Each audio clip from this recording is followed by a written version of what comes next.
Hello and welcome to the Footy Philosophy Podcast. I am Kevin, joined by Brendan as always. This is episode 7. We are coming in at a time right between Christmas and New Year's, so that means lots of Premier League Boxing Day fixtures, which we will get into. But first, I'd like to sort of ask you, BJ, about Carlo Ancelotti re-signing until 2026 at Real Madrid. There was lots of speculation about, is it going to be Xabi Alonso coming in? Will Ancelotti just walk away? Is he going to go manage Brazil? Just give us sort of like a rundown of the last few months when it comes to the Madrid manager role, and also your thoughts and feelings about it being a Madrid fan. So, first and foremost, I just want to say that I was very much against the renewal until this season. Like, the more games we saw, the more we watched, the more we saw how Carlo actually manages the squad, it kind of seemed more likely that it was going to happen. And, the problem that a lot of people have with it is that, like, he gets it really wrong sometimes. Um, and that's the negative, right? Yeah, Man City UCL semifinal, he got it really wrong. Atletico, beginning of the year, he got it really wrong. But he gets a lot of games right too. So you kind of have to take the good with the bad. He's not going to be perfect every single time. And because he's a relationist kind of coach, sometimes, you're heavily dependent on how well your players are going to perform. And because you're not a positionalist, putting Tony Cruz at the 6 against Man City and Atletico doesn't work. You need someone like Chouameni there, and that's really aggravating for a lot of Madrid fans because he seems to rely on the guys that he had, and he knows. He's starting to pull off them a little bit, which is nice, and that's why I'm more accepting of it because to me, the best Real Madrid midfielder right now doesn't involve Tony Cruz, doesn't involve Luka Modric. It's Chouameni, Camavinga, Fede Valverde, and Jude Bellingham. To me, that's the best Real Madrid midfield right now. But with injuries and stuff comes along, stuff happens. And actually, one could argue that Tony Cruz has actually been the best midfielder for Real Madrid this year, which is not true. But one could argue. I think Fede Valverde's been better. And I think if you want to consider Jude, I know it's a completely different role, but Jude is a midfielder. Um, but he kind of gets into his own bracket. So, yeah, and I do think that I don't think Kamavinga's been great this year. And I think that's kind of reliant on the fact that he's played out of position sometimes at left back to fit Tony Cruz into the lineup, which has helped him, but also has hurt him a little bit. And we might see Chouameni play a lot of center back if Real Madrid don't make a signing. And even if Real Madrid do make a signing, he might still end up at center back, which is not going to be ideal. Um, so all that being said, I'm okay with it. Till 2026 doesn't mean anything because Florentino Perez will fire someone within a couple months. It doesn't really matter. yeah, Um, I think they kind of put a feeler out to Xabi, would be my guess, and he didn't take it up real quick. I think he wants to stay at Leverkusen. I don't know if you saw, but Florian Wirtz also was like, I'm staying. So I think they kind of want to keep that band together for at least another season. Um, but usually that doesn't work out. As we see with Napoli right now, it yeah, doesn't always work out that you keep the guys together. But I'm not against the renewal. That's the thing. Like I prefer Xabi Alonso because I think the club needs to be looking towards the future. But when you look at Carlos' track record, there isn't a single player that he's had that best career years haven't come underneath him. Cristiano's best years, Bale's best years, James' best years. Isco's best years came under Zidane, but Isco was still very good under Carlo. Um, Benzema's best years, he won a Ballon d'Oro under Carlo. Um, even Ramos has had fantastic years under Carlo. Under Mourinho kind of shaped Ramos, but Ramos became the Ramos we knew under Carlo. yeah, Um, and even when you start looking at like Pirlo's best years were under Carlo, um, Kaká's best years were under Carlo. Uh, So it's not surprising. Let's just put it that way. Um, Vinicius' best years have come under Carlo. Rodrigo's best years, Bellingham's best years. I know these guys are young and we expect them to get better, but I one positive is that we're gonna get to see Endrick under Carlo, and I'm actually that was my one reasoning for keeping him was I was kind of like Endrick under Carlo, like that's going to be really good for his development. It's going to be really good for the team. And it's going to be really good for the future. And I don't see it till 2026. I really see it till 2025 probably. But if he wins a trophy this year, if he wins a significant trophy next year, he'll actually probably keep it till 2026. But I think he probably needs to win a UCL either this summer or next summer. And I think if you bring in a proper nine, I think Real Madrid probably are the best team in the world on paper. So I agree. um, the guys are happy. Like the players are very happy under Carlo. There were some issues under Zidane where um like there was rumblings coming from the locker room that like guys weren't happy, guys aren't happy. Like he kind of just had like his 12 to 15 guys he used. Carlo uses everybody. Like Nacho plays, Lucas Vasquez plays, Rudiger plays, Alba plays, Militao plays. He's literally rotating Kepa and Lunin right now, which is not good, but it's because both have played really well, and like you feel kind of bad benching the other just because you kind of prefer one when they've both played so well. Um, we wrote Danny Ceballos, who's our seventh midfielder, gets a good amount of minutes under Carlo. Brahim and Jose Lu have eaten up a lot of minutes this season. And, you can talk about injuries and all this stuff, but, at the end of the day, Carlo's done a really good job rotating. He's got a fresh squad. Um, we've dealt with a lot of injuries. We're definitely, I don't quote me on it, but we're definitely the most injured squad in Europe. And, we still look pretty good. And that's a lot of thanks to Carlo, this system that he's implemented and the tweaks he's made. Chouameni goes down and he's like, all right, we got to go to a flat 4-4-2, which has always been a Carlo thing, by the way. In attack, we were a 4-3-3 under Carlo. In defense, we were a 4-4-2.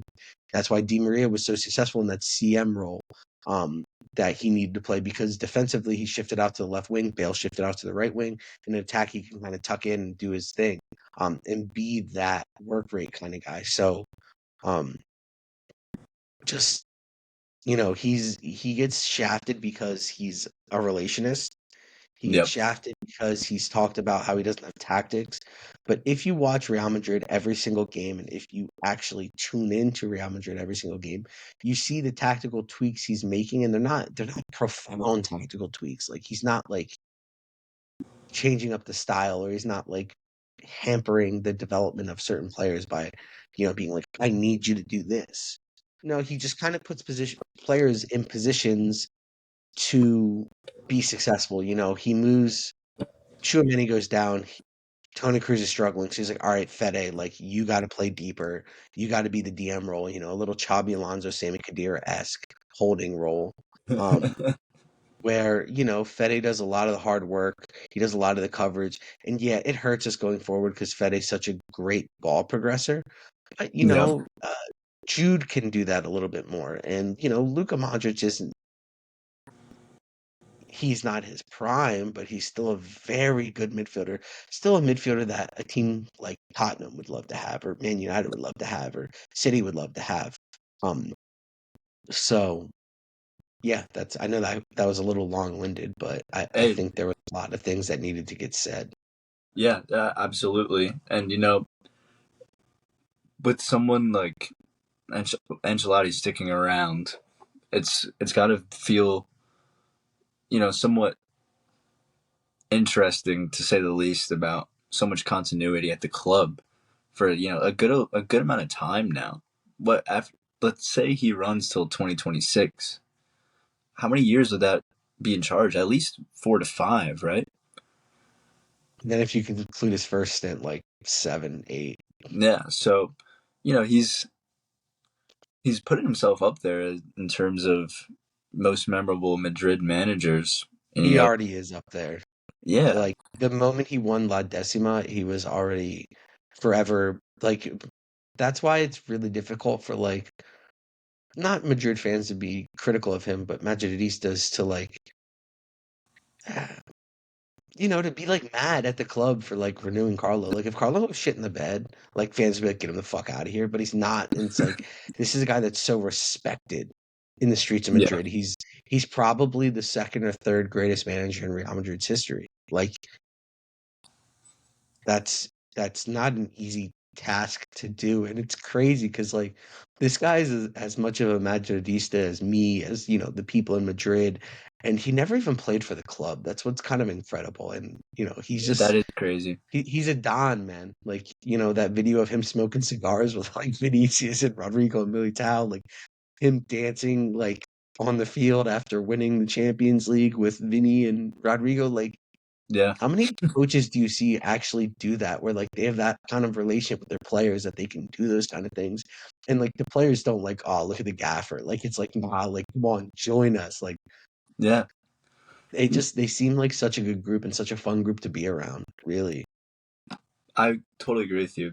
After the UCL, it was awesome to see Ancelotti, sort of party it up because, I'm an outsider with the Madrid team, and I didn't expect that out of him. All I was really seeing was the eyebrow the whole run. But Yeah. yeah, it's interesting, just how quickly it changes. Preseason, I do remember talking to you about it. It's like, no, we need to probably move on from Ancelotti. Wouldn't be the worst thing in the world, but now it's like, yeah, why not? And it is really interesting how, him being there for someone like Endrick is interesting because obviously he's been there and he seems to have that touch with the Brazilians. Yeah, I don't know. As opposed to having someone like, trying to implement a full blown system and it's like, all right, Endrick, if you don't fit in this, you're gone. Yeah. You have any further thoughts on Ancelotti? Well, not really, but just wanting to mention that um the team that he's I'm gonna say inherited. It's not really inherited, but it's not like he's building it. You know what I mean? Yeah. So the team that he is being given is just so incredibly deep, so incredibly good, so incredibly talented that you have a young kid like Arda Güler who hasn't even stepped foot on the field yet. You have a kid like Yeah. Endrick coming in who hasn't even come to the club yet, and it's just really impressive what Florentino and the staff have built, and it makes it real easy for Carlo to do his job, especially as a relationist coach. Yeah. It's a good point. Well, moving on, I think we will certainly talk about Ancelotti in the future. And we had lots of EPL fixtures throughout these past few Boxing Days. We obviously discussed a few of them in our previous episode, but I would say the later ones this week were more interesting. For Starting sure. off with Manchester United and Aston Villa. United end up winning, and they finally score some goals, and they score three. Garnacho providing two, and then of course Højlund providing his first Premier League goal to get the winner. They came back from 2-0 down at home. Um, I don't know. I genuinely don't have a lot of thoughts about this game. The XG 1.3, we'll call it, to 1.95. So, relatively even. Maybe Aston Villa a little bit hard done by. Listen, Villa unlucky in every stat when you look at it. Yeah. The field's tilted ever so slightly in their favor. You can accept a draw. You Yeah, don't want to accept a for loss, sure. especially being Especially, 2-0 up. It's yeah. the first time that Aston Villa have dropped points when they were in a winning position this year. Well, that's crazy. And they have the second most points in 2023. That needs to be remembered as well. And something that I just want to say is that I we've been shit talking Ten Hag a lot, but um, it's not shit talking. It's just being hypercritical. He actually did a really good job in this game. You think So so? they were sitting off a little bit. Yeah, I do, and I think he deserves some praise. So I'm going to give him some praise.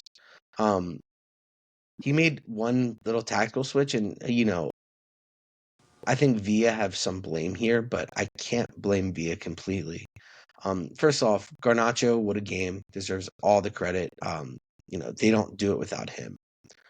Secondly, I don't know if you noticed, but in the first half, they were kind of like sitting off. Um, Yes.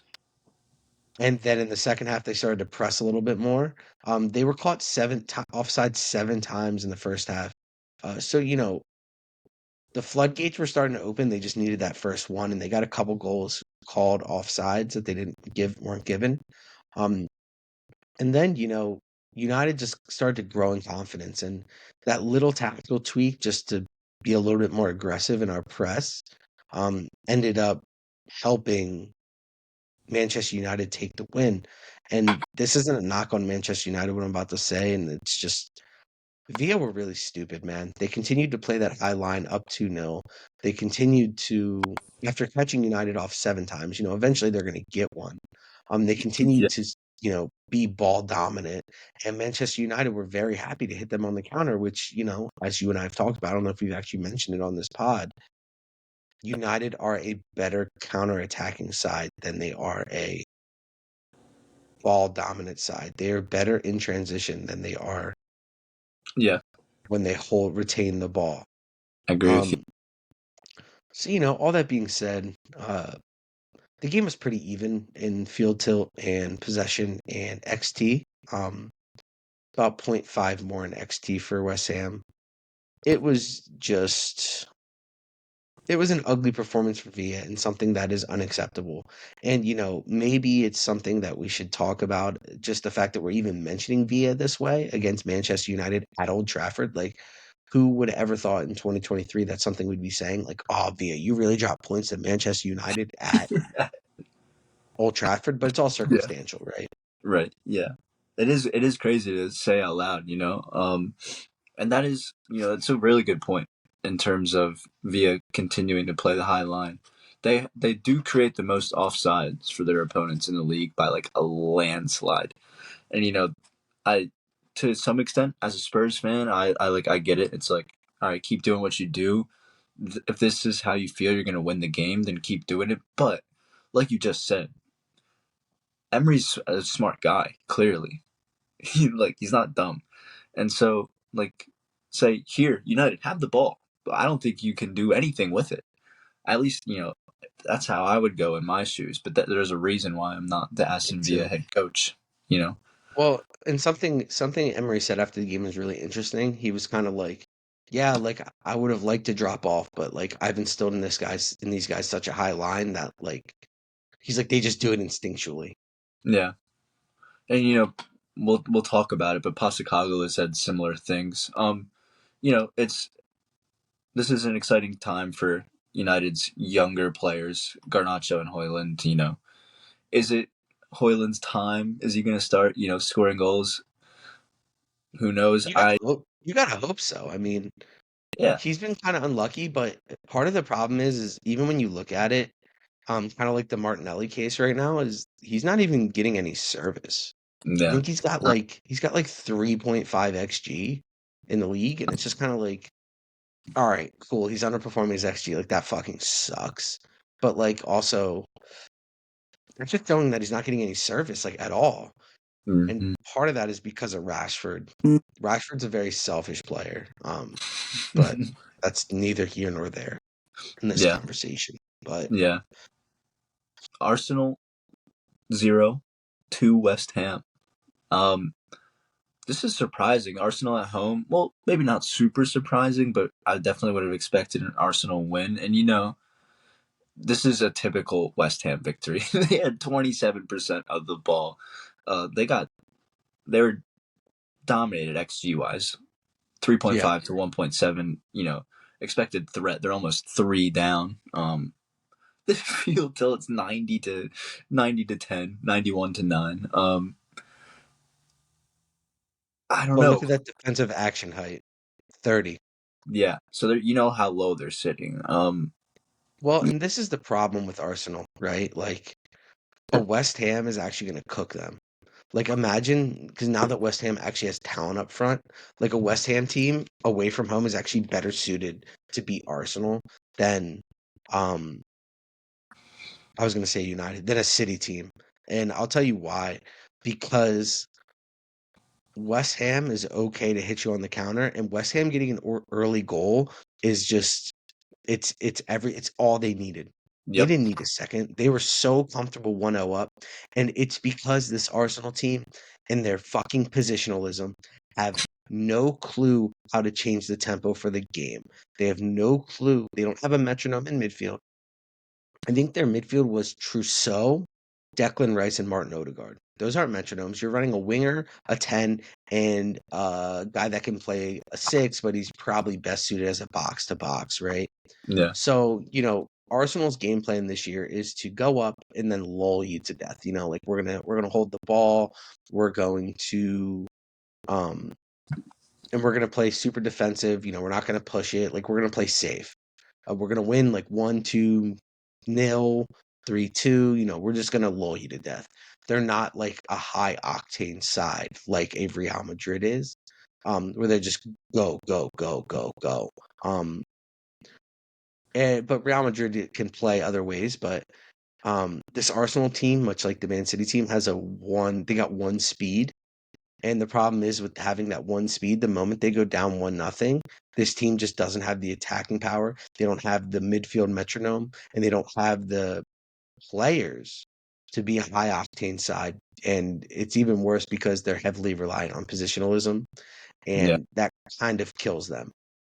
Yeah. That's sort of becoming a talking point this season, especially. Although I will say, a team like West Ham on the counter, they're probably the best counterattacking team in the Prem. Maybe, obviously teams lower down the table are going to do it, but West Ham, a bigger team in England. Um, this has sort of been the blueprint to beat the Arsenals and the Cities over the past few seasons, but Moyes has really perfected it, and guys like Kudus and Jared Bowen are perfect for this. He doesn't really need necessarily a guy like Declan Rice in there anymore.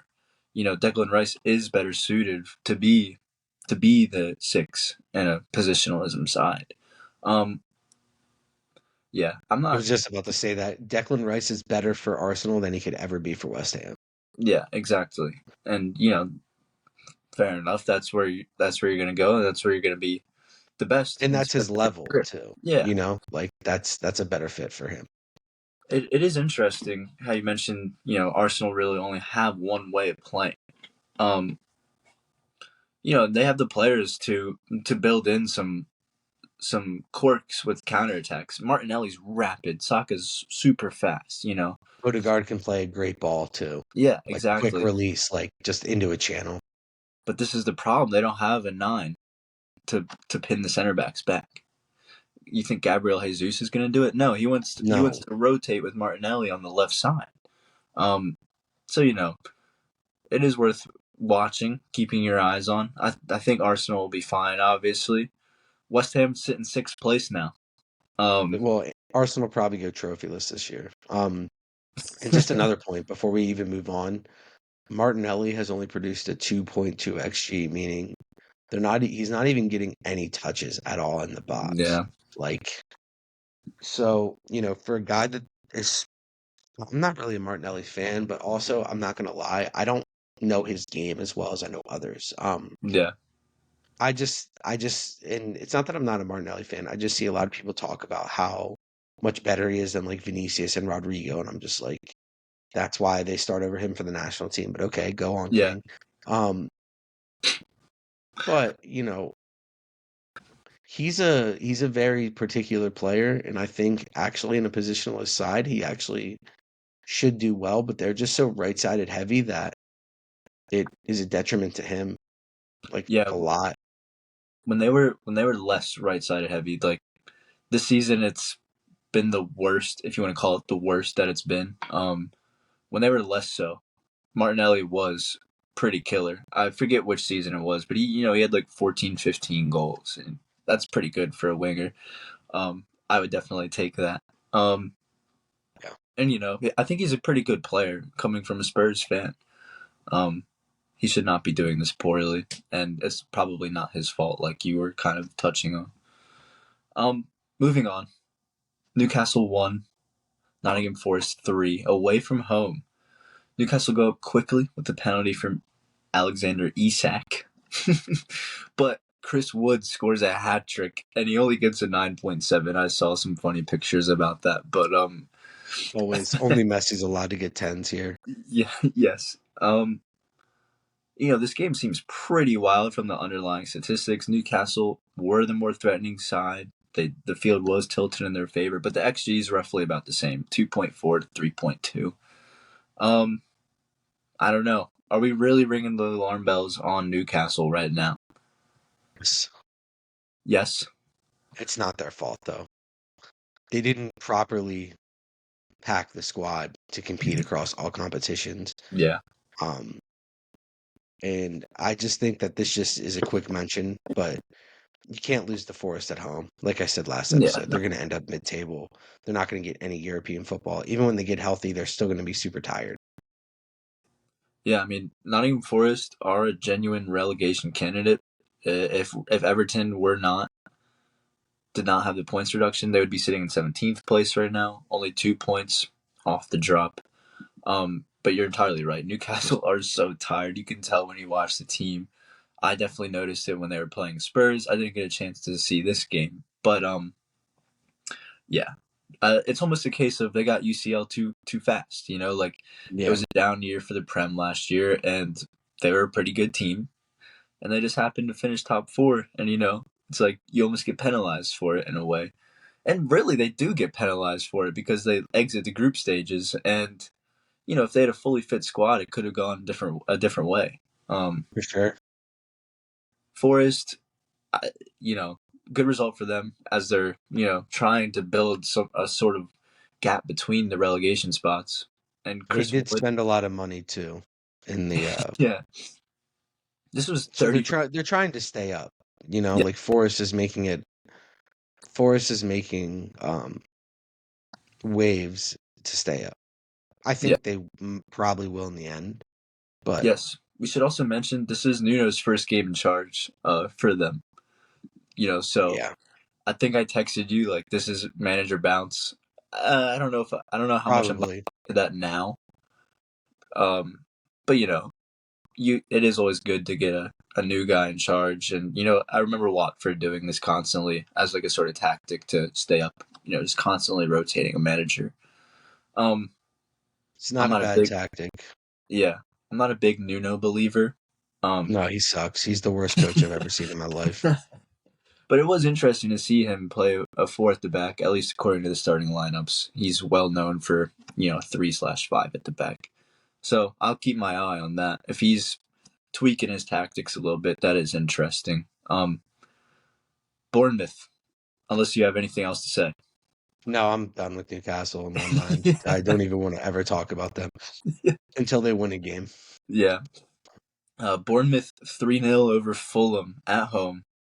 Bournemouth are flying right now. Yes, 22 out sir. of 27 available points in the last 9. That is impressive, and that makes you one of the hottest teams in the league no matter what.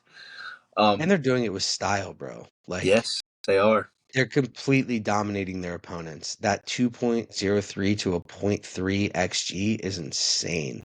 It is insane. And as you can see, they're not going to outpossess the side.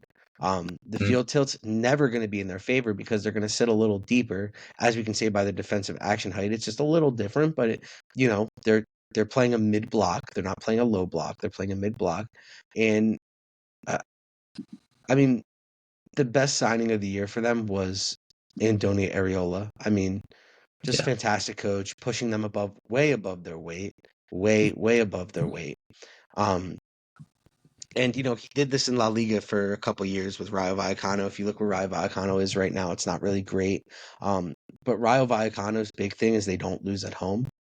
So as a lot of Spanish sides don't lose at home.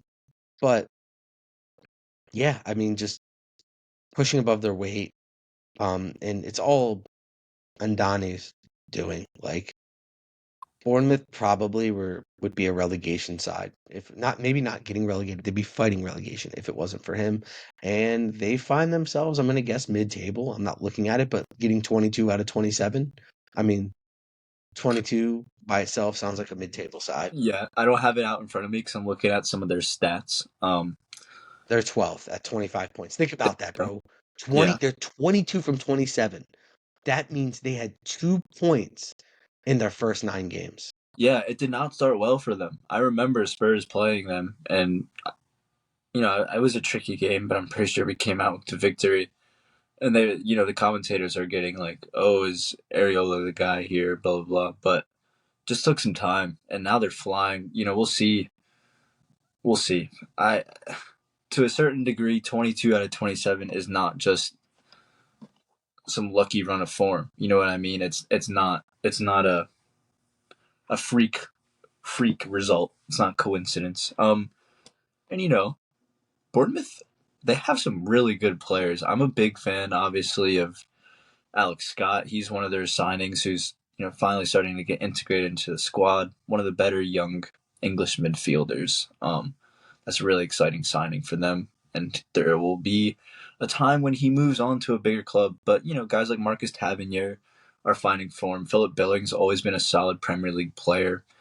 It's an interesting side, and we'll get into it later.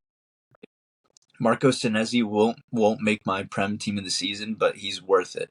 He's a good shout there, and in defense. They also have a really good Ukrainian young center back, Zarbani. I don't know how to say his name exactly, but he's really good, and I honestly wanted him at Spurs. So, losing a guy to Bournemouth kind of stung a little bit. Well, and just to mention, Justin Kluivert, the youngest guy to score in all top 5 leagues. That's not really an impressive stat because it's actually just kind of sad. Yeah. Because he's so young and he's already scored in all top 5 leagues, meaning he's getting transferred every fucking year. But Yeah. if Bournemouth is probably his level, and good for him. He's not his Yeah. father. He was never going to be his Yeah. father. Not yet. I remember him Moving going on. to Roma. Yeah, Oh, go are ahead. you good? Sorry, no, Yeah. I just I wanted to get your thoughts on the Brighton Tottenham game. Brighton win 4-2. Well, And what were your thoughts on that one specifically? well, obviously, sort of the pretext to this game is that we're missing Romero. Basuma's also suspended. So already the squad was not strong, which means we now have Emerson at center back and Højbjerg at DM. Because Oliver Skip was also injured for this game, who I would have much rather had for this game against Brighton. He's just got better legs. He's just got better legs for a game like this. I don't know. I think, not to get conspiratorial, but if Ange is starting Emerson at center back to prove a point over, Dyer or even a youngster like Alfie Dorrington or Ashley Phillips, who are thought to be like good young center backs, if he's doing it to make a point to Levy, then I really like it. I really like it. He's saying, "Yo, we need a center back now. We absolutely do need one." He's even talked about it. Pastakoglu. Brighton scored the first goal. Not super surprising. They're at home. And, it's really such a stupid mistake from Kulusevski to give that penalty away. You can talk about, yeah, it's pretty silly that has to get called a penalty. Obviously, corners are physical. They're a physical part of the game. Probably the most physical part of the game in terms of the rough and tumble nature. But you don't pull a guy's shirt. If you get caught, you're fucking over your team. You have to be smarter than that. And he's done it before. This is just the first time he's got caught. And you're a goal down. You have to be smarter than that. And it puts us 2-0 down, and now we're in a hole. They end up going 4-0 up. And while you would obviously say that at 4-0 a team deserves to be winning, I wouldn't say that they necessarily deserve to be winning. Might be my bias. But a draw would have been a bit more representative of what happened. The XG here is 3.9 to 2.3. Obviously, the 3.9 includes 2 penos. So what's that? It counts for 1.6. So there you go, 2.3 to 2.3 after penalties. Um, I mean, I could talk about this for the rest of the podcast, but I'm done with Pierre-Emile Højbjerg. I'm done. I'll probably clip this later today, but I'm fucking done with him. I really wish he was good enough for this, but he's not good enough for a team that wants to dominate the ball or be good on the counter attack. He's good at winning the ball back and shifting it on to another player, but that was Conte ball. This is not Conte ball anymore. And I'm done with Emerson Royale too. He's not good enough on the ball. He's not good enough as a passer to play in this system. And so, we need to replenish this side with players who can play in the system. I don't care if they're Ben Davies. We just need more bodies in there because when it gets to this level, we have no one. And you saw the guys we're bringing off the bench. You wrote it down here. It's a very good point. Your first attacking option off the bench is Brian Heel. I know we have injuries. I know we do, but for a Big Six team in England, that's not good enough. Brian Hill, I like him, cool guy, He's but a he's not good enough. project. He's a project that we took, a flyer on. And then the next guy you bring on is Ale Villiers, who really should be playing for the U21s right now. Like, he's not ready for the Prem. Same with Jamie Donnelly. I like these guys in the future. But when you need goals, this is who you have to bring on. I don't know. It's just not what I want to see. I know Manor Solomon's hurt. I know James Madison's hurt. But really, those are only two players outside of the players that are fit. It's you'd like to have at least one or two more guys in there, and the problem is that you need one or two more guys in every single position on the pitch. Well, and when you get to European competitions, you definitely need to build that depth. That's kind of the issue with a lot of teams, and Yes. why a lot of teams can't compete on two fronts. Yeah. Because that's Newcastle's problem. They didn't build proper depth, and they don't have any really versatile players that can be like, at least with Real Madrid, we can be like, all right, Kamavinga, we're out of left backs, we need you back there. Yeah. Or Nacho can play across the whole back line. So, that's one of the priorities. But when you're not consistently competing in all competitions, it's hard to build that depth because guys will be like, dude, I'm not playing. I'm fucking leaving. Like, I'll go Yeah. to Bournemouth and play every game, instead of being a Yeah. backup at Spurs. So, that being said, halfway point for Ange. How do you feel about Ange? Like, he can be stubborn. He can be, he's very set in his ways, which at this point, I think it can be good and bad. How do you feel about it, though? Because it doesn't directly affect me. Yeah. Yeah, for sure. You obviously think about the Chelsea game when we're down to 9 men and he's playing an 8-1 and the the back lines at the halfway line on the pitch, it's crazy. I don't mind it all the way, and we're kind of used to it, in fact, because we have had guys like Mourinho and Conte who do stick to their systems kind of no matter what. A bit differently, obviously, because Very differently. this team is like more on the front foot in regards to doing what they want to do. It's not a counter-attacking team necessarily. But to answer your question more directly, I love Ange. This team plays together as a unit. We didn't give up in this game. We get 2 goals back, and the fans even believed. The fans that were there was probably like 2,500 left, but they started to believe. And some of the players did as well, which you love to see. I don't see that happening under Conte or Mourinho. Definitely not new, no. Well, so on a different note, the Yeah, fact that you mentioned that, that's the kind of stuff that wins you leagues, is just the not giving up and the fans feeling that way.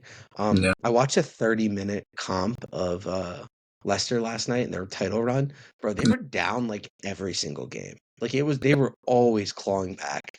And not to get too much into that, but that's kind of what you need to instill in your team to be successful as a club, to be successful as just for the future, is that like the never give up attitude. I mean, I know that's synonymous with Real Madrid, because of the spirit of Juanito.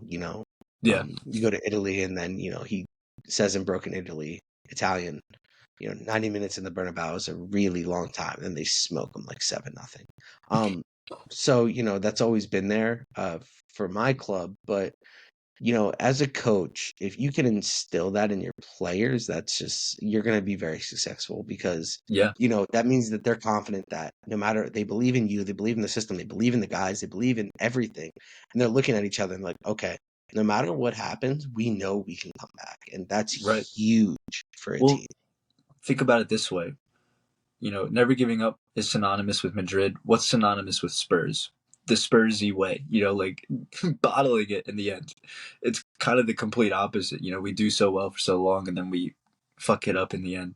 Whereas what Postecoglou is doing now is like, no matter what, we're going to keep going. And I think back to the Chelsea game, which I do want to talk about Brighton in just 1 second, but thinking back to the Chelsea game, I forget the exact context. It's been so long, but Pedro Porro is, we're obviously down to 9 men, and Pedro Porro is like urging the fans to, come on, bring some noise and whatnot, and he's just pushing the team forward. And I was like, holy shit, I haven't seen a guy like this in so long. It's he just took it upon himself to, I try. see that on a daily basis with Real Madrid. Like, Exactly, they're and just always trying to get the fans into it because they know the fans can push them. They know the fans can intimidate the other team. They know the fans can give them, you know, that will, that push, like stadiums and atmospheres play so much of a factor in they it. really do. People act like they don't. They So really do. I mean, whether Poro doing that is a direct or indirect result of Ange, I think it is a direct or indirect result of Ange, if you know what I mean. That's not something Poro yeah, does on his own.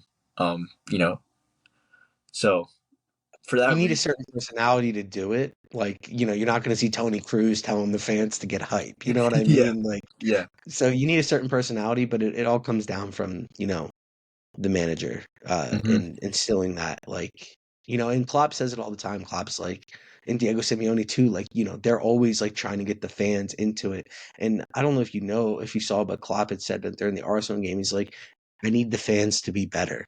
Like, yeah, I need the fans to be better. Like, he's like, I can't just get into fights and get the fans hype. And I thought that was funny, but like it's true. Like, like you see the two gaffers getting into it, you're like, oh, okay, like I yeah, like where this is going. Or like, I played hockey my whole life. That fight changes the entire atmosphere of the stadium. for Like, sure, so, when guys are getting into it, guys are getting into each other's faces, it gets the crowd hype. The crowd likes that. The crowd likes the game being on edge a little bit. And so just doing those little things to get the crowd into it, man, like that changes the whole outcome of a game, of a season, of a match day. You know, uh yeah, I mean, if you believe, the fans will believe. You know what yeah, I mean? exactly. Like, And that's if they see that's you the give best. up, they're gonna give up too. That's exactly what happened with Conte last season, and Postecoglou doesn't have a shred of that in him. I don't see it coming, you know, anytime, anywhere. Um, we'll obviously talk about Spurs, and we'll probably talk about them again later in this episode. But just real quick on Brighton, James Milner rolled back the years in this game. I'm not sure if you know, but he he was just everywhere. He was absolutely everywhere on the pitch, and he's like 37, 38 years old, just running his legs off. And he was just That's integral. more his level now. Yeah, but Like, he was integral Brighton's his in level the now. yeah. But in terms of their high press, he was integral, and they won the ball back off of us constantly through pressing guys like Emerson and Hoiberg. Ben Davies also isn't supposed to be the guy progressing the ball for us. So there's that. But yeah, Brighton just played a good game, and they don't always do a high press. They tend to, but they executed it to perfection against us, and it really worked. Yeah. that's all I have to say about Brighton Tottenham.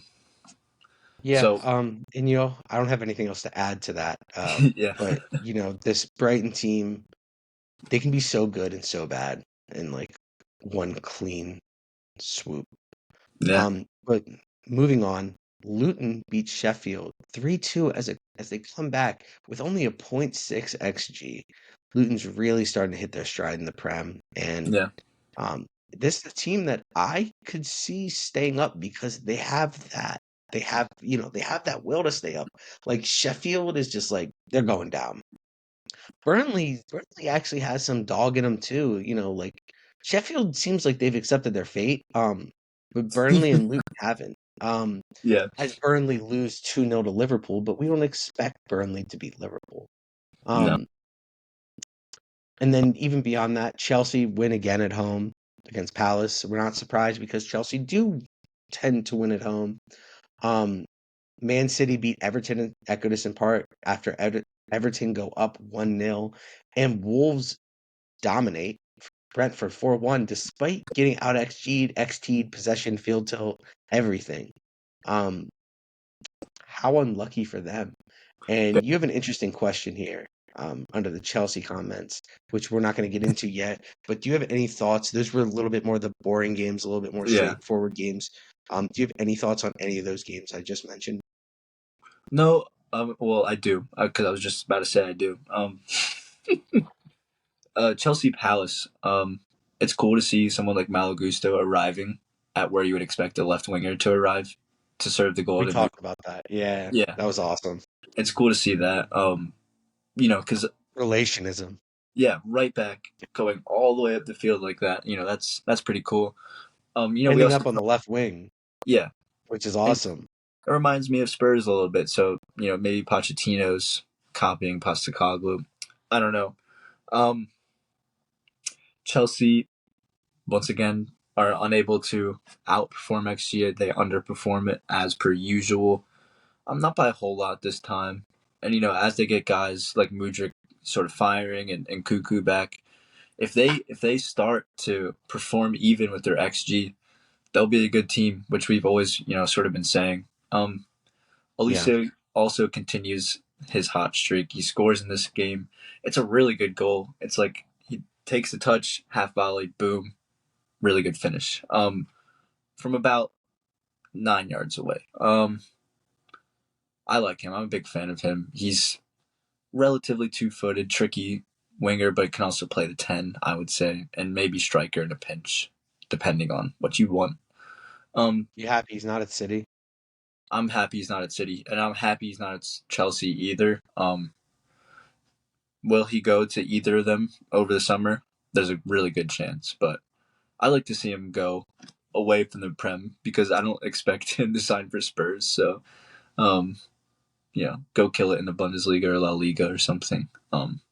Either way, he's a bright young prospect. Everton, Man City. Unfortunately, he's not really like a Bundesliga or a La Liga signing. Like they don't usually take guys from the Prem very often. Um, Yeah, because they're a little bit too expensive for these clubs. Right now. Right now. He yeah, deserves a higher level than Crystal Palace though. right. Actually I think Spurs would actually be a great fit for him. I think he's probably a better player than Kuleveski. He is, which I could But have. Sorry, go ahead. no, I was just gonna say, but you guys did just sign Brennan Johnson, so Yes. Um, I could have talked about Kulusevski when we talk about the Brighton game. He didn't have a good game, and it was a result of him winding up more on the right wing as opposed to the 10, which we're finding out he's better suited for. Um, he's he's a one-trick pony. I saw someone call Kulusevski, whereas Olise's not. But you're right. We did just sign Brent Johnson, so I'll stop daydreaming. Um, the only other thing I really want to say about any of these games is that Jared Braithwaite is a class young center back for Everton. He'll start for England one day. Really physical, got good, you know, strength and recovery pace, which is different than speed. You know, I do. There's a question here, and then I'll ask the main question. has Nunez been a flop at City? I did not like the way he performed in this game. It just doesn't seem like he or Pep can figure out where to really, work it out.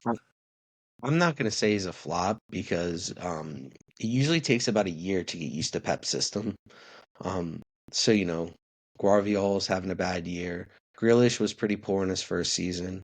Um, Doku's been good in his first season, but Doku's different because he's a very relationist kind of player where you're going to let him cook. Yeah, And a lot of what he does is not relying on Pep, it's just relying on his skills. Um, so I'm not going to say he's a flop neck yet, but let's say he turns into like Calvin Phillips, where it's like a year and a half and it's just not good anymore. yeah, It's a flop. But yeah, so I don't believe he's a flop right now. fair. Um, Not yet. Soon. It so doesn't look good. Let's put it that way. it really doesn't because at Wolves he was a center mid, but it was just different. They were a counterattacking team. Um, and you see the abilities, and you see like, all right, he could work in the system. I get it, and I thought it was a smart signing. I told my City friend, I think this is a good signing for you guys, but it just hasn't worked out quite yet. So we'll It see. doesn't always work out. Yeah, Like in theory, a lot of things can work, but it does. Like Eden Hazard to Real Madrid. In theory, that should have been perfect, but it wasn't at all. It was yeah, actually horrific, and we overpaid like 130 for a guy with 1 year left on his contract. So, yeah, um, yeah, yeah. The rare Madrid mistake. yeah. All right, The rare. so returning to Chelsea It's Palace. gotten better. It's gotten better. It's not as bad as it used to be, but it's gotten better. Yeah, this is more about some individual players. We obviously touched on Garnacho being, you know, one of United's best players, if not their best player, scoring 2 goals. Your best player, in my Yeah, opinion. scoring 2 goals in their comeback win. Mudryk also scored in Chelsea's 2-1 win. So who do you have? Do you Fantastic have player. Mudryk or Garnacho as the better left winger? So this is actually a tough one. And Garnacho didn't play on the left in the last game, but I do Exactly. think he's been their best left winger. I do think he's been United's best player. Um, Mudryk, he gets a lot of hate, but this guy's a fucking transition monster. This dude, if you give him a ball with space, bro, he's gonna make things happen. He is like Chelsea. Honestly, it's kind of crazy because both players would fit in both teams very well. Um, because I do think both teams are better suited to being transition teams right now, which isn't a bad thing. You need transition teams. Yeah. But who's the better player? That's a really tough one because Mudryk is a better player in transition than Garnacho. Garnacho's better in the box and he's a better decision maker. Um, but Mudryk is more athletic, not by much, but he's more athletic. Um, He's got like that 90s haircut, which I like. Not that Yeah. that's prevalent to this conversation at all, but I really like the hair. Garnacho kind of looks like a lesbian.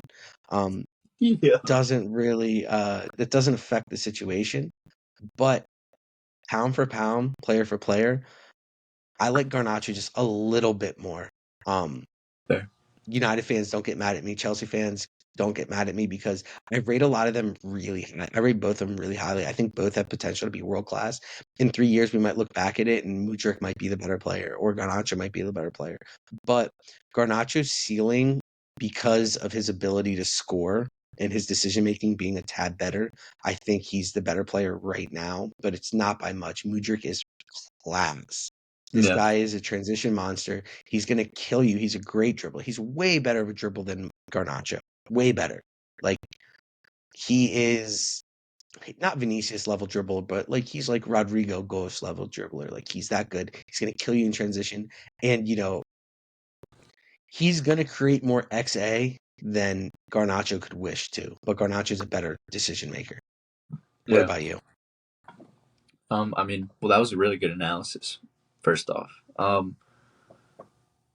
like you said, Garnacho has showcased the ability to score more than Mudryk has. I mean, obviously the bicycle, and then 2 goals, and he's Yeah. constantly threatening the goal. Um, he sort of looks like the first season Vinicius before Vinicius really found his finishing boots. That's what he reminds me of a little bit. Obviously, not with as much flair, and he's not as fast, but just in the same sort of vein. Yeah. Mudryk, I've seen some really bad moments from him. Obviously, he gets memed on the internet, and people love to have a scapegoat for certain things and whatnot. And you do feel for Mudryk because he's got so much expectation on him, but at the same time, Garnacho doesn't have that expectation either. That's something worth mentioning. He sort of just has come up through United. I believe he started at Atleti, but you know, he wasn't a monster signing like Mudryk was. That doesn't have any relevance to who's the better player. I gotta go with Garnacho right now too, though. If you need either of them to win you a game, for whatever reason, these are your two guys you got to pick from. You have No to go shot. with Garnacho. I'm not picking either, just to be honest. Yeah, you wouldn't want to, because both of these guys are raw talents, but it's an interesting question. It's I one. do think Mudryk's tools are better, if you know Yeah, what I mean. yeah, I agree. Like he, like I said, he's more athletic. It's just because he's more athletic. That's all. Yeah. Hey, another thing worth mentioning is we're obviously talking about the individual talents here, but Chelsea's team is better than United's, and Garnacho has looked better. So that's impressive in that way. That's true. Um, Especially in the attack, I think exactly. Chelsea's attack is better. You know, Mudryk's got guys to link up with, and play intricate stuff with. Garnacho, not so much. Mudryk is just so good at receiving the ball and running through midfield, running into the attack, getting the defenders on their back heels, and then allowing guys to overlap, underlap, and it just opens up so much space for everyone. I actually think Mudryk is a more threatening player than Garnacho, though. mm, And that's what makes it actually a tough situation and a tough conversation because on the surface, Garnacho is the better player. yeah, But Mudryk does one thing really well, and he attacks and he doesn't stop attacking. And he attacks and he runs at you. And he makes the other people around him better. Where Garnacho, I'm not so sure if that's true. that's a good point. I've seen him play hero ball quite a bit, so that is a good point. You want to move on to the more mid-season awards? Yes, sir. This is the reason we do it, baby. This is the Yes. reason we do the podcast. Yeah. Is to just give our crappy opinions and to let you guys troll us for our crappy opinions. Yeah, we've already seen it with the Anthony take. Out of pocket. Yeah. I was told that Fernando Torres was a worse signing, Andy Carroll was a worse signing, and Benteke was a worse signing. I don't know if he knows, but 81.5 million pounds is a lot more than 30 for Carroll, 30 for Benteke. It wasn't even 30 for Carroll, I don't think. Seems too high. It was 58.5 for Torres. People act like Fernando Torres was a flop, bro, but the dude still had 45 goals and 35 assists in 170 games for Chelsea. That's pretty Is good. that is that's Not terrible. that's it's not the Fernando Torres you wanted or you paid for, but That's What has Anthony done? not 45 goals and what was it, 35 assists? And he'll never get close to those numbers ever. And that's not Anthony's game, but Yeah.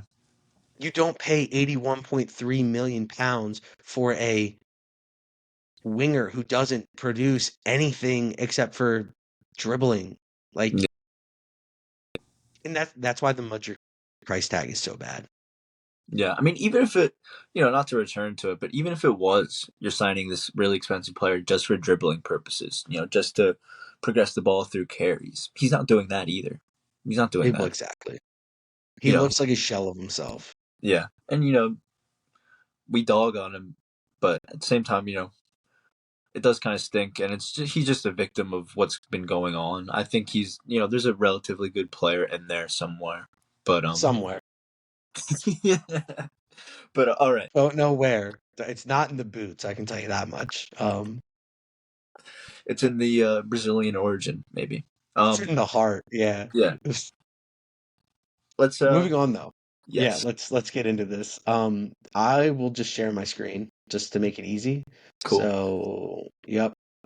Alrighty. So, here we are doing EPL, La Liga, Serie A, Bundesliga, and UCL. We have manager of the season of the first half, sorry, surprise of the first half, biggest disappointment of the first half, our biggest wish for the second half, and then we're going to do a team of the season. Yes, sir. Kev, who was your manager of the season for the first half? In the EPL, it's got to be Unai Emery. I know that's a Okay, safe choice, but I what he's like done it. with Villa is super impressive. Like you said earlier, second most points this year, and what you're putting is the other good shout. Uh, Yes, yes. I got to shout out my guy. Two La Liga guys. I can tell you that much. My boy from the Basque Country, Andoni Areola, 22 points from 27 in the last nine. Really turned it around. Um, it's been it's been it's been good, man. It's been yeah, good. it, I'm very happy to see him succeed. I was it sad to see him go too. it's hard to play that kind of football at a place like Bournemouth too. So it makes it even more impressive in my eyes. Yeah. If you want to go straight to it, surprise of the first half, I will say, in sort of a negative way, I will say Nottingham Forest. They had a pretty good season last year. Do I remember it off the top of my head? No, but Ooh, the wrong one. squad's good, and starting guys like They Chris Wood, spent money. they They spent spent money. money. They've always been spending money, Like, and you know, the surprise factor is sort of the fact that Nuno's the coach right now. You know what I mean? Like it's gotten to this point. It's just yeah, weird. that's bad. I didn't expect it. Guys like Nico Williams, good player. Um, Serge Aurier, all right player. Boley at the back, good player. So there's guys here. Nuno Tavares, good player. You go through the squad. Cheku Koyate, good player. Morgan Gibbs White, really good player. Um, Ibrahim Sangare, really good player. The list goes on. Awaniyi, good player. Anthony Alanga, all right player. Callum What's this one? Hudson-Odoi, all right player. So, Oh, okay, anyways, thank you. very surprising. No, I'm fine. Thank you. Sorry. Oh, sorry about that. No worries. So the surprise of the first half for me has got to be, I gotta say Ange, man. Like just Ange ball in general. I've just been really surprised about it. I didn't really know much about it in general, but I've been really surprised. I've been real happy with what I've seen, and I know you have too. But it's probably less of a surprise to you and more of a surprise for me. Um, yeah. Yeah, Your biggest disappointment of the first half. Oh, if you want to say something on Ange ball, go for it. no, it's just you're right because when he came in, I just started to do my research right away and I started to buy in. Um, You have to buy in, or it's going to be a rough season.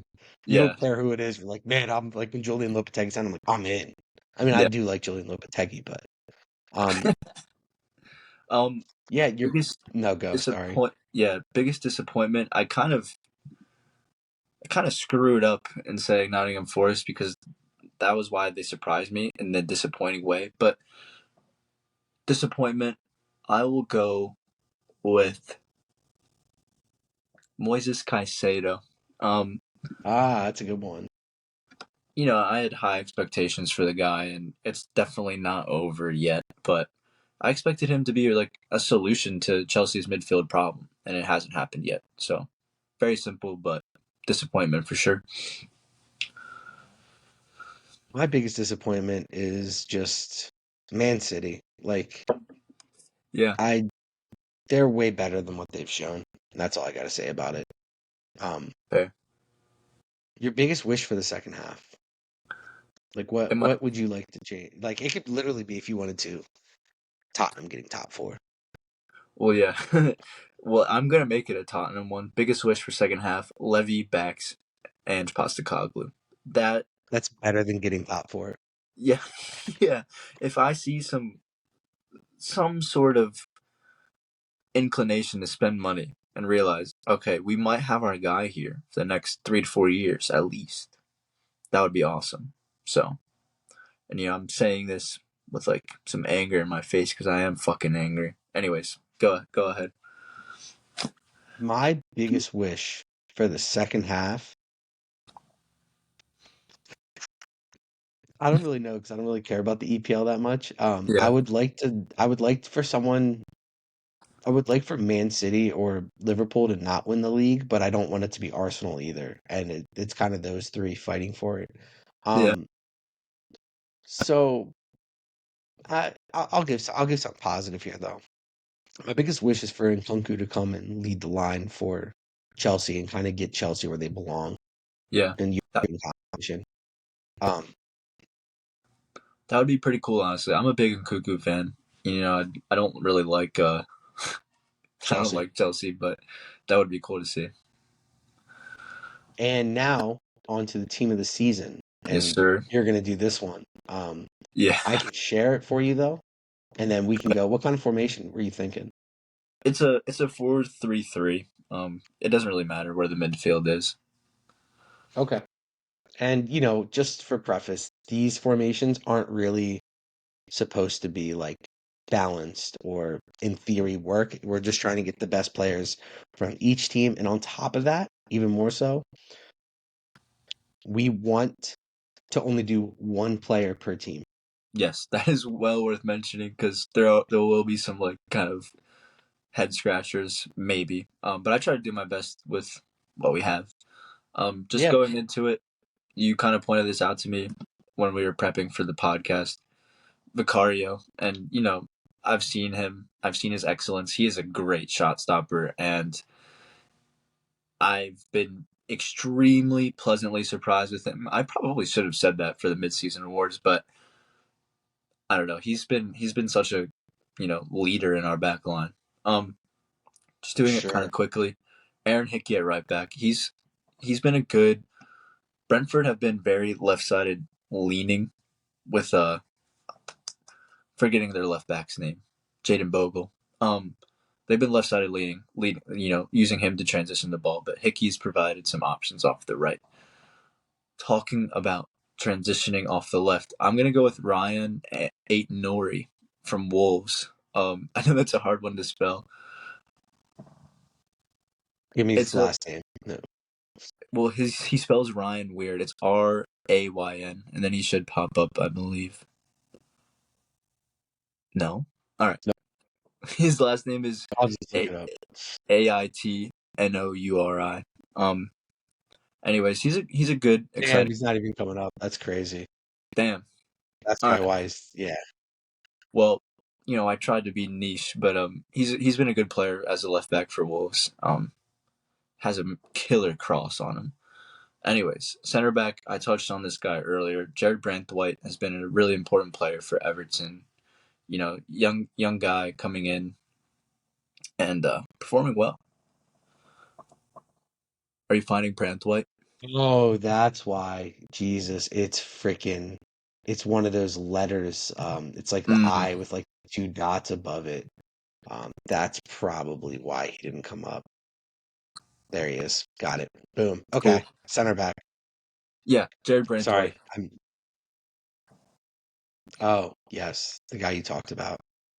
I'm Yeah. definitely gonna spell his name wrong. Uh, It's like, it's Brai. like, yeah, There he there is. you go. Got it. And it says And the there other he's center back? another center back, Thiago Silva. He's been like one Ah, of the fair. reasons Chelsea have even stayed afloat in my eyes. And he doesn't really ever put a foot wrong. If there's a mistake, it's Very not. intelligent. Yeah. Anyways, Arsenal, Declan Rice as the first center mid. You could put him in the center one if you want. I don't know He which one's which. Oh, cool. I got it right. perfect. Well, I do have another DM here. I really have all DMs. Anyways, he's been integral in helping Arsenal attack down that right side. You know, forming the triangle with Odegaard and Saka, and it's been pretty good to see. My other midfielders are Rodri and Douglas Luiz. Fair. I know I know we have discussions about Rodri.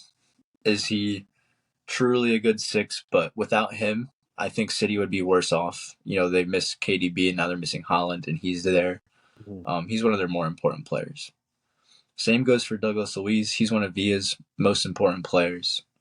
Um, he's so versatile. He can progress the ball through carrying and passing, and he's popped up with some good goals. He scored a banger of a free kick against us, by the way. I forgot about that. He was Right really bad against God. He was really against bad against United. yeah, it happens though. Part of the reason they lost. Yeah, right winger Jared Bowen. I wanted to get someone from West Ham, and you know, I'm I'm surprised you didn't go with Kudos. yeah. I just I knew it was gonna be a 4-3-3, so I put him on the right. He scored some goals from West Ham. He's in relatively good form, and he's the main reason I'm choosing him is because he's been such an important part for West Ham over these last few seasons. He's gotten overlooked because of Declan Rice and even guys like Mikel Antonio. Um, Left wing, I went with Garnacho. He's been really good for United this season. That's fair. And obviously you look down the rest of the team, the only one club per. Um, yeah, and then striker Evan Ferguson for Brighton. He scored a hat trick, and he's really one of Brighton's best players. Really exciting young striker. So that's my No squad. Liverpool. No Liverpool. No, I That's don't. pretty incredible. I don't think that there's like one significant, sort of player doing Just amazing. Mo Salah. It's been great. That's about it. Yeah. Um. They're top of the table, but I just genuinely I was thinking, all right, Trent at right back, but I don't think he's had a good season. When it came to right wingers, Salah's been good, but I don't know. I don't know. Call me I get weird. it. I get it, man. It's your team. It's Yeah. totally your call. I think Moving on yeah. to La Liga. You're a manager of the season for La Liga. I'm gonna go with Ancelotti That's fair. just because, he's having to figure out a season with no nine, trying to replace Benzema. And they've only lost once in the league. That's pretty good. The one loss was a really bad loss, but you know, what can you do? It happens Yeah, sometimes. exactly. I'll go different here. I'm gonna go with Michel because I kind of have Ancelotti somewhere else in my mind. Gotcha. I'm gonna go with Michel of Girona, Yeah. and I'll tie that into my biggest surprise of the first half, and that's gonna be Girona. Yeah. Boom. And your biggest surprise of the first half? It can be the I same if you want, because it's definitely the biggest. yeah. No, I'll go with Nico Williams. He's been really it's surprising, kind of might be weird to say, but you've been I'm forgetting the word, but you've been talking about Nico Williams for a while. And It's surprising how good he is so fast. yes. And he's won some games for them by himself. Yeah.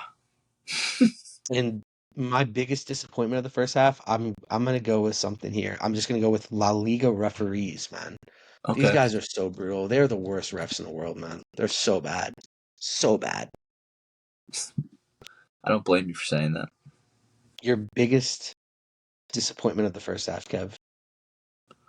I want to go with Sevilla. It was either between them or Villarreal. That's fair. Yeah, I mean, yeah. Yeah. You got to be Easy. disappointed in them. It's very simple. To be in 15th place in your Sevilla, that's not good enough. I don't No, care what it's the context embarrassing. is. Um, my biggest wish for the second half is just a healthy Vinicius, man. Like, I just want a healthy Vinny. I want to see the best from Real Madrid. Yeah. Biggest wish for La Liga. That's an interesting one.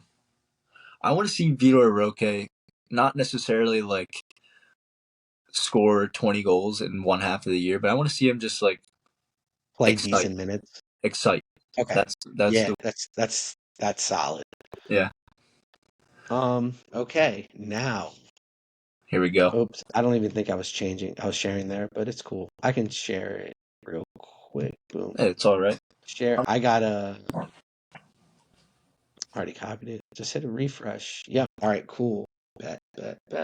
All right, so my team this season, I have some notes here, obviously. My team this season is going to be a little different. It's a 4-3-3, so I'll keep it. Got to go with my man Griezmann, obviously. Um, he's probably been one of the best players in La Liga this season.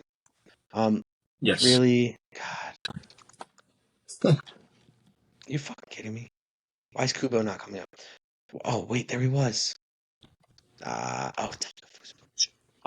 so Real Sociedad have been one of the better teams in La Liga this year. They find themselves in sixth, and that's in big part to Kubo, who's been probably the best right winger in the world. And Real Madrid do still have first rights refusal on that one, so we'll see if they bring him back. Yeah. Obviously, got to go with. Why does he keep doing that? I obviously got to go with Nico Williams here. Just been the best player in La Liga, bar the next one, Jude Bellingham. Yeah. Apparently, Bellingham has. Oh, it's because I hit enter. It's because I hit a space afterwards. That makes sense. Jude Bellingham, leading ball in the Oro right now. This seems pretty gross when you think about it. It Obviously, it's does. very top heavy. When you look at the front line, the back line's a little bit weaker. Because of where I decided to use my favorite players. That being said, the other good player is Isco Alarcon. Has been one of the best players in La Liga this season. He's a big reason that Betis find themselves where they are.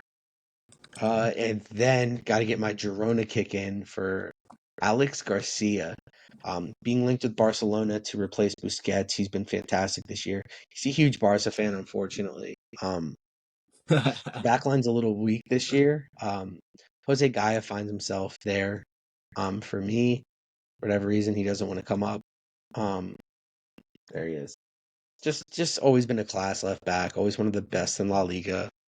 And finds himself there again. And this is someone that I don't actually think deserves to be here.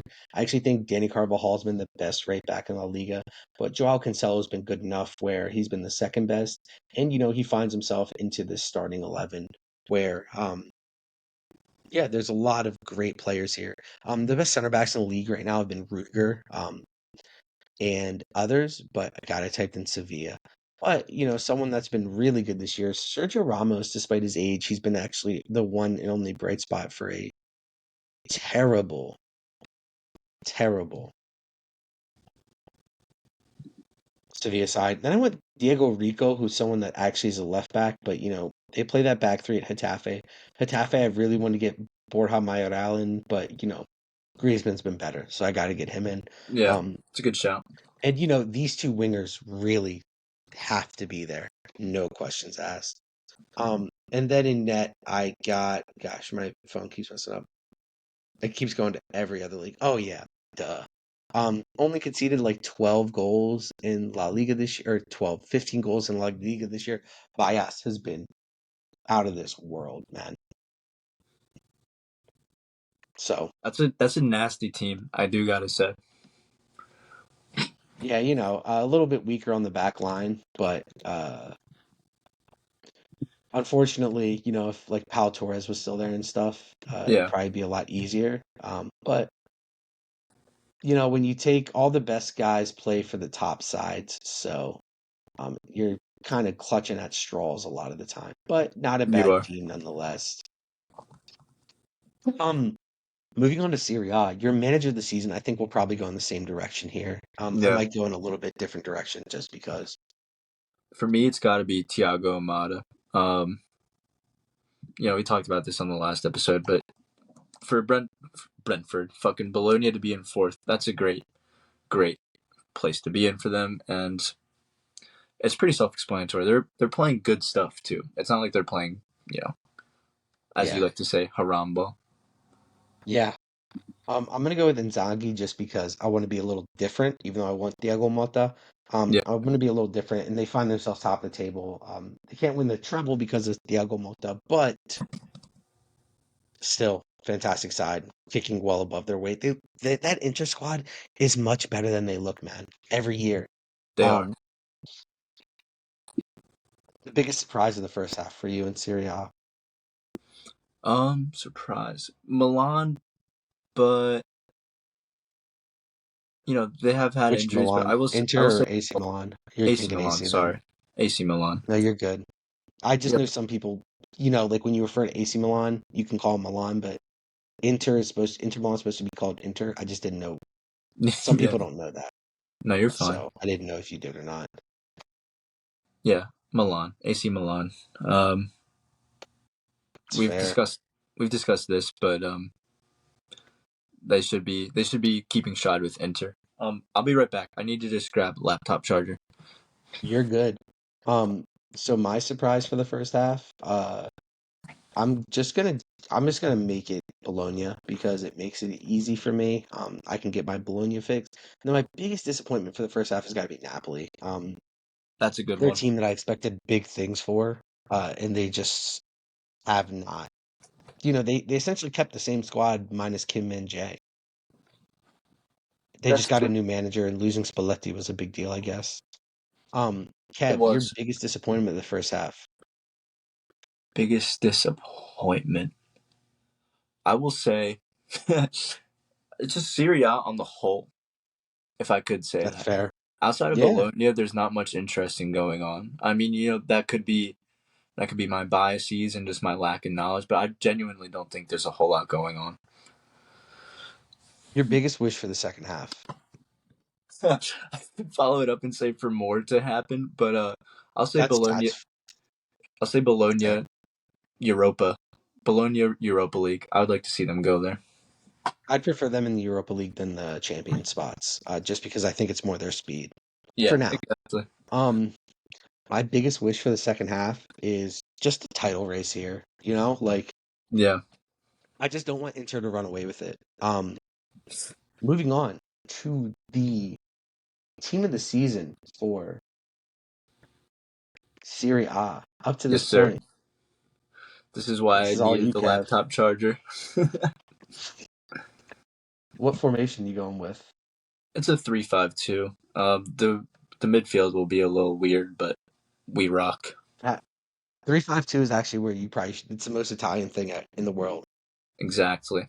The goalie's surprising. Am I gonna act like I've been monitoring this guy for a long time? No, but Terriciano for Fiorentina. Fiorentina's had some really good. Um, I forget what the nomenclature is, but he's saving more goals than he should be. Is all I'm trying to say. I gotta look up how to spell this dude's name because okay, I got it. Yeah, I Terriciano. got I'm it. not There we sure. go. Yeah, Yeah, I got it. And then the center backs, you got three of them.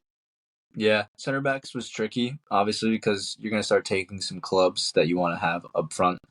Um, Start off Scalvini. He's one of the best young In center Italy, backs it in just the world. makes sense though. Yeah, You know what I mean? Like in Italy, it just makes sense to take. yeah. And then Bremer for Juve. They've been having a pretty good season, and it's mainly a result of just good, like, as a good unit, I would say. Um, Hmm. and, he's been a player that they've had to rely on. The other guy, this is another one.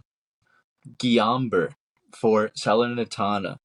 He is just he's leading the league in tackles, and it's not a surprise for a team so far down the table, but very important player for them. What's it? Sorry, I'm trying to find out how to spell that You're just to fine. make sure It's I get it right. GY. It might have some symbols in it, Ah, but yes, it does. That's why. I'm just gonna type in Norbert. There we go. fair. G. There you go. I got him. We're good. And then your midfield roles. I'm gonna go to strikers first. Okay, that's fine. You got Striker two of one, them. yeah, striker one, Lautaro. He's top scorer by a decent margin right now, and Yeah, he's just got to be in there. And then striker, which he could also be Cam. You already typing him in? I don't know. I was just typing in Xerxes. It is I just him. kind It of is him. assumed. It is him. Assumed. Okay. He's been one of their most important players. All right, now I'll go to the midfield. I have another interesting one. I guess throw him in at CDM. Akpa Akpro. Ivory Coast midfielder for Monza. He's been very crucial for them in just winning the ball back and trying to counterattack. And this is where I really want another Inter player to go to Postecoglou. Postecoglou. Yeah. Colin God. God, you messed me up when you say Yeah. Postecoglou. No, I can't say it either. I can't say it. We know who we're talking about. Yeah.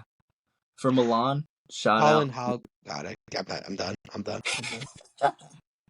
For Milan, Tiani Reinders.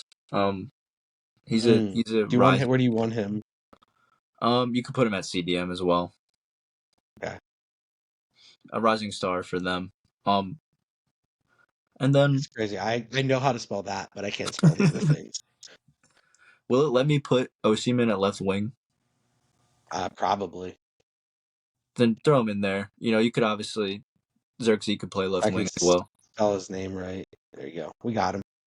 Cool. He's vital for Napoli. Without him, where would they be? No one knows. Yeah. And then the next one, I wanted. I kind of want to go with Bove for Roma. He's a really important player. Mm-hmm. 9 starts this season. The stats aren't necessarily there, but he's a rising star, and he'll continue to have a good season. He's just a good progressor of the ball. 31 progressive. Where do you want him? In the Cam. camp? Okay. There's a few guys from Roma you could pick, but Bove's one that Yeah, they're pretty like flat in a lot of ways. yeah. And then the last one, I'm gonna go to Udinese, and I'm going to say, what's his face?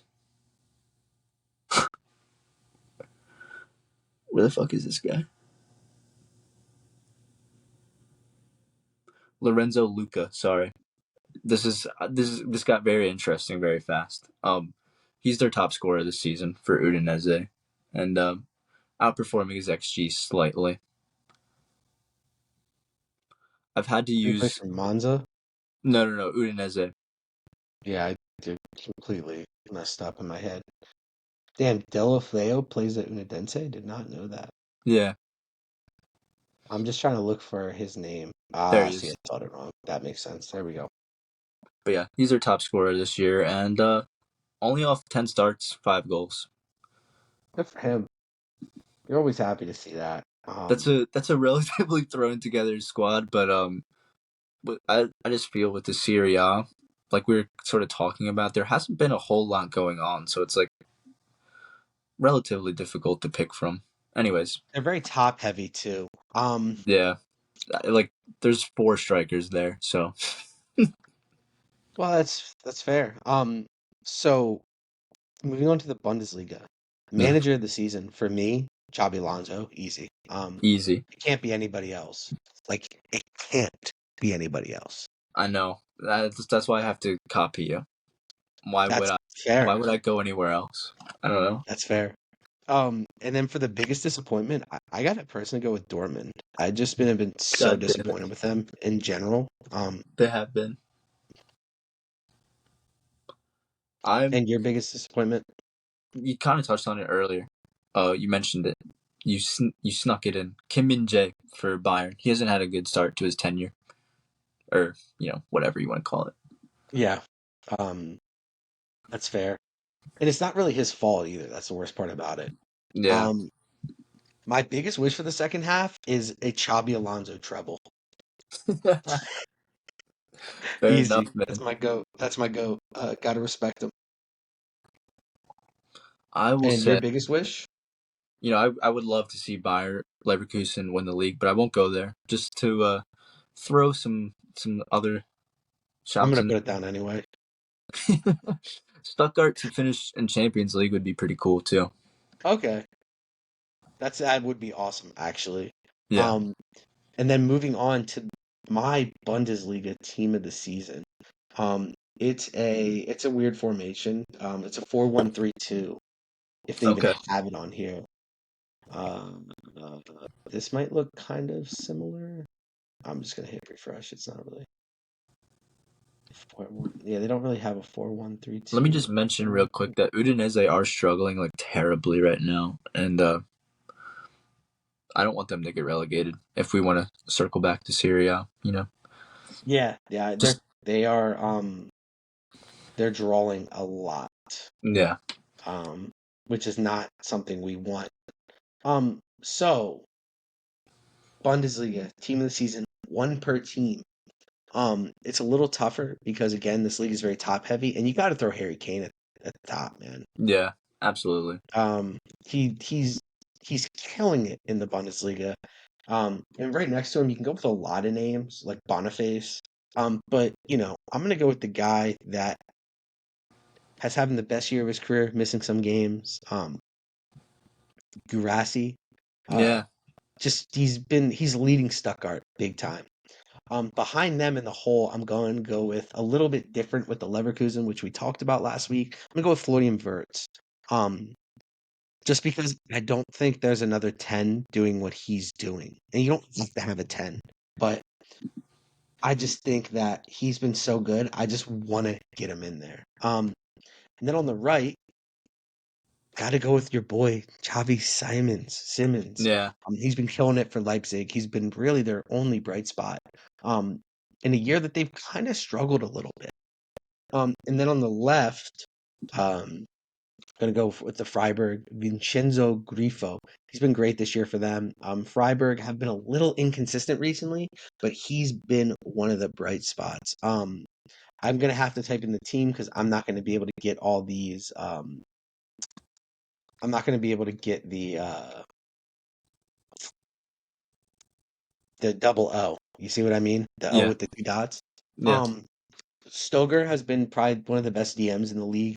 The DMs have been kind of weak this year. Obviously, the best would probably be Chaka, who deserves to get in this team, and Palacios also deserves, but with one per team, we can't use any Leverkusen.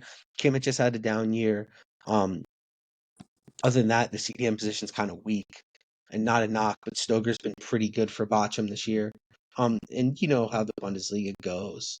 yeah, Um, at center back, I'm going to go with William Pacho of Frankfurt, who's been amazing this year. And Frankfurt's kind of struggled, but he's been a bright spot. Another one that I won't be able to type because German is a messed up language. Really? I think you just added the N. It should just be Oh, MOC. thanks. Sorry. Nope, not coming up. No, Nope. my bad. Damn it. I'm just gonna look up his first name. You know what? It's probably because I didn't type in Borussia, bro. Yeah, it's really making you do some specifics. Yeah, if I remember how to spell Borussia. Nope, not coming up. Okay. Let me try and get this guy's first name then. Much God Black. That is a fucked up spelling, bro. Maximilian. Is it Max? No way. I can't even spell Maximilian right, apparently. Oh, it's Max. MAXI. Oh, there we go. Got him. Maximilian Wober. He's been fantastic Mm, for Mönchengladbach this year. He's someone that actually probably might get a move to a bigger club here pretty soon. And then at right back, just Robin Goshen's been around the block, man, and he just continues to be a fantastic player for wherever he goes for Union Berlin. And then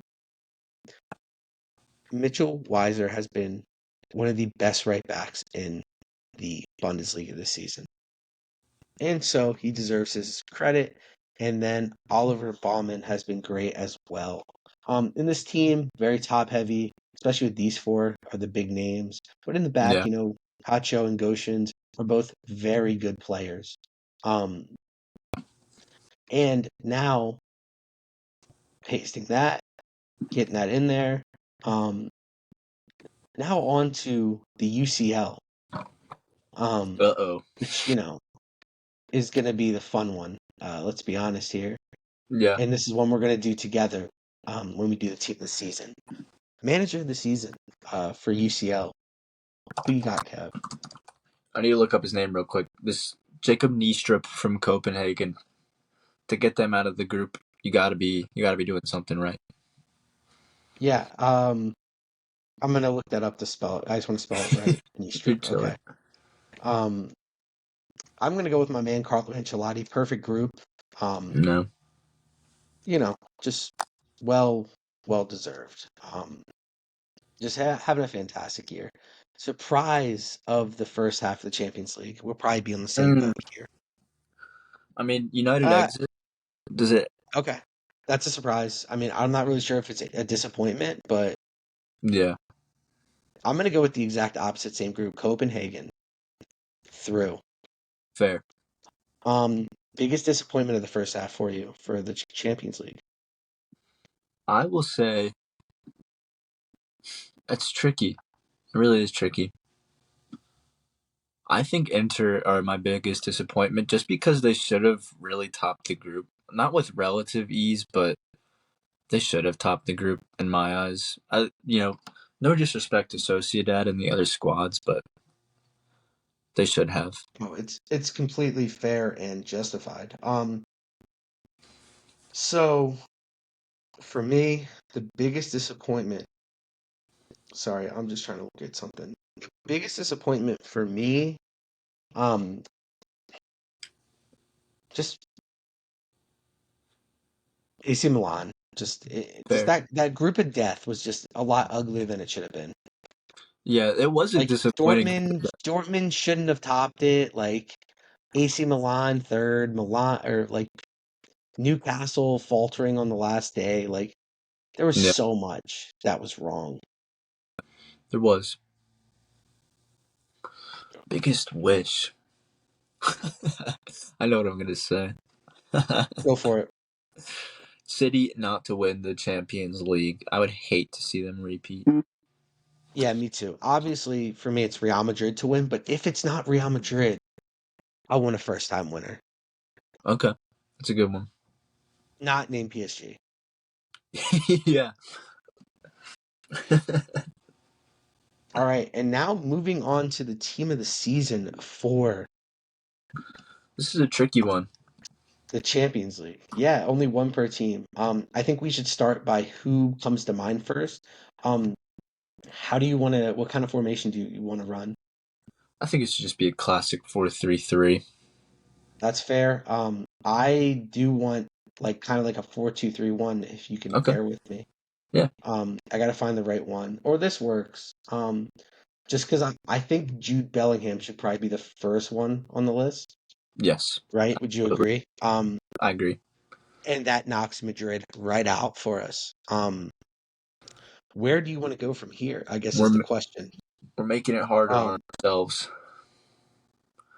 No, um, I would like to nominate Jimenez from Feyenoord. This is a guy yes, you talked about, obviously, but sort of putting Mexico on his back in terms of football repertoire right now, scoring goals with relative, for fun in the Champions League. yeah, and to bounce off that, I think we probably have to put Antoine Griezmann in there too, top goal scorer in the Champions League. Yep, that's a good one. I'll put him on the right. Makes the him and God damn it, him and Bellingham both make La Liga and the UCL team of the seasons. Just goes to show how good of a season that they are both having. Um, Yeah, I can go next if you'd like. well, I just I want us to agree on everything. Okay. We should probably look at like the left wing. But Well, I don't really want to go there yet because I okay. don't really like the left wing that much. Um, what about midfielders? Sorry, I'm trying to do some like quick research while as I look. We You're fine. probably should get a Copenhagen guy in there too. We should, but Um, I will put Zaire Emery in there for PSG. He's like one of the more Perfect. respectable Thank you. guys. Yes, Um, he's been awesome for them. has some of, he's up there in terms of the assist charts for the UCL right now. It looks like he's sitting at about eighth, but he's tied with a whole bunch of guys. I mean, that's fair. And then we should probably get a 6 in there. Okay, Probably okay. Rodri, right? I think that's kind of fair. They topped their group, Yeah, 18 points. sure thing. Yes. You want to go left wing or you want to go back line and then come up to left wing? Um, I just feel like well, there's so many good left wings that like I want to go with Saka because he's topping the assists in the UCL right now, and I know I'm gonna that. move Griezmann to the left then and then get Okay, Saka on the right. Just so that he's in his proper position. That's he's fair. uh That's he's completely tied for fair. the most assists in the UCL right now, which you don't even really think of him as a creative guy, so that's impressive. Um, Now onto the back line and the keeper, which is probably where things get a little bit dicey here. I think for right back, we probably have to go Cancelo. He was really good in the Champions League, scoring big goals for Barca. Fair, Um, that's very fair. or we can go like Di Lorenzo was also really good for Napoli. Um, but when you look at this group, top the group, top the group, second, top the group, top the group, second. Yeah, Um, Cancelo topped the group. Di Lorenzi got second. You think that's fair? I think that's fair. Center Left back. back, Oh, left center back back, first. either one you want. It doesn't matter. I have someone in mind though for left back. If you want to go to center back, Yeah, that works perfectly. Matt Hummels, center back. Most tackles won in the UCL so far this season, and Dortmund find a way to top the group. Hummel's got to be a big reason why. Like I don't think it's going out on a limb.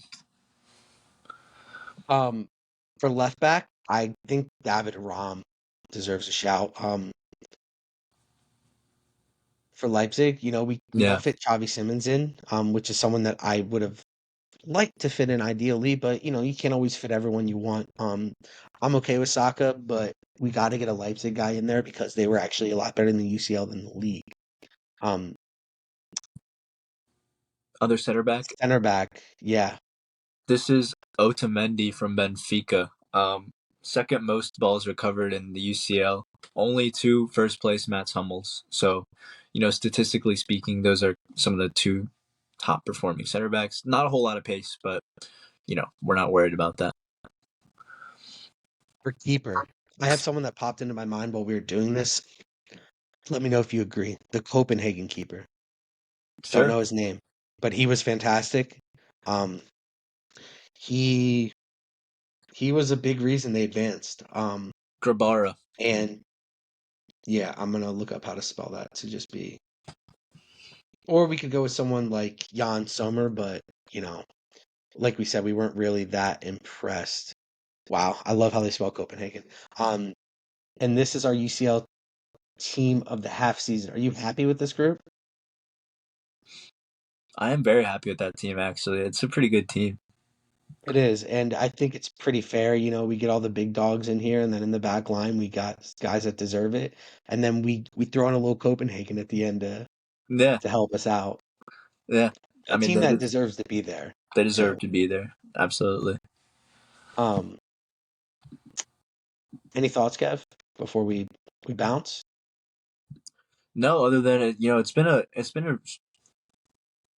an all right start to the first half of the season. You hate to see some of the injuries that have happened. And we're heading into a summer where we're having the Euros, so we'll see how that affects us as we move forward. But yeah, it's been it's been relatively interesting. Yeah, it's going to be a busy summer for sure. Yeah, absolutely. Especially with all these ACLs for even like just not just Real Madrid, but Gavi, other ACLs going too.